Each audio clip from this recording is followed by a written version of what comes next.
Hello everyone, welcome to my another blog. অনেক দিন ধরে দেখছি সোশ্যাল মিডিয়াতে সবাই সূর্যের তাপে মাছ ভেজে ফেলছে, আলু ভেজে ফেলছে, ডিম ভেজে ফেলছে। তাই আমিও আর কেন বাকি যাই, চলো আজকে আমিও সূর্যের তাপে ডিম ভাজবো। তাই তাওয়া আগে থেকে রোদে রেখে দিয়েছিলাম, প্রায় আধা ঘন্টা থেকে 1 ঘন্টা হয়ে গিয়েছিল তাওয়াটা রোদে দিয়ে এসেছিলাম। তারপর আমি চলে আসি, দিয়ে তাওয়াটায় হাত দিয়ে দেখছিলাম হালকা গরম গরম আছে। তারপর আমি তাওয়াতে তেল দিয়ে দিই, আর আমি যে ডিমটা নিয়েছিলাম সেটা আগে থেকে ফাটিয়ে রেখে দিয়েছিলাম বাটিতে, যে কোনো প্রবলেম আছে নাকি। আর যে ডিমটা ফাটিয়েছিলাম তাতে দেখছিলাম 2টো কুসুম আছে, একটা গোটা আর একটা কুসুম গুলা হয়ে গিয়েছিল।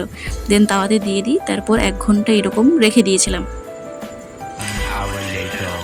1 ঘন্টা পর ফিরে এসে দেখি জাস্ট এইটুকুই পরিবর্তন হয়েছে, যে ধারগুলো একটু হালকা হালকা দেখতেই পাচ্ছ তোমরা। তোমাদের যে কীভাবে যে দেওয়া মাত্রই ডিমের পোচ হয়ে গিয়েছিলো আমি জানি না, অনেকেরই দেখেছি দেওয়া মাত্রই ডিমের পোচ হয়ে গেছে, কিন্তু আমার কোনো রকম কোনো কিছুই হয়নি। তাই আমি আবার ঘুরে নিয়ে এসে গ্যাসের চুলাতে বসিয়ে দিয়েছিলাম, আর ভালোভাবে ডিমটা আবার ঘুরে ভালোভাবে বেজে নিয়েছিলাম, কিন্তু শক্ত হয়ে